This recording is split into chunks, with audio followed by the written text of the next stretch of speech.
Kompozitor adlı film yurdumuzun Oğulhan adındaki Türkmen film birleşigi tarapından Gurbanuly Berdimuhammedow adındaki howunarlygy mätä sagalara himayet vermek boýunça haýır-sagabat gaznatynyň ýardam bermegine düşürildi. Kino işgärleriniň gahrman arkadagymyzyň we arkadagy gahrman serdarymyzyň dörüjülükli işlemäge döredip beren mümkinçiliklerinden we şertlerinden peýdalanyp surata düşüren bu filmi wakalarynyň ýygyderliligi hemde beýan edilişi bilen özüne çekýär. Bu täze filmde Türkmen halkynyň milli saýasyny gotuny, oň zadylaýjy güýjüni görkezýän maglumatlar we görnüşler beýan edilýär. Filmiň tutuş dowamyny wakalar sadyň utgaşdyrylmagyny beýan edilýär. Muň özi sady bilen bedeýjileriň zehinine we dörüjülük gözleglerine şaýatlyk edýär.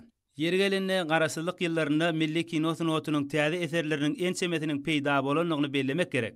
Tarihi şahsiýetler, halkyň beýik ogullary, maşgala gymmatlygy, söýgü mukaddesligi, dostluk we paralyk, sport, sungat, ýaşyň ýurdun güllä ötüşine goşýan goşandy we en çeme beýlikler barada gurrun berýän täze filmler surata düşürildi. Indi bolsa kino eserleriniň üstü kompozitor filmi bilen ýetirildi.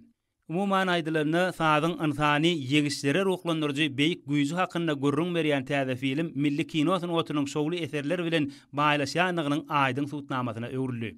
Artistleriň özlerini ynanylan kesipleri ustadlyk bilen janlandyryp bilişleri beýan edilýän wakanyň ynandyrjylygyny artdyrýar. Bu bolsa täze kino tomoşa edenlerde ýakymly täsirler galdyrýar. Muň özi täze filmi döretmäge gatnaşanlaryň ahlakynyň ýerine düşenligini alamatlandyrýar. Yurdumyzyň medeni ojaklaryna görkezülen bu kino eserini tomoşa edenler wagtlarynyň peýdaly geçirenlikleri, şeýlede medeniýetli din jalmak üçin döredilen şertler üçin gahrman arkadagymyza we arkadagy gahrman serdarymyza hoşarlyk sözlerini aýtdylar.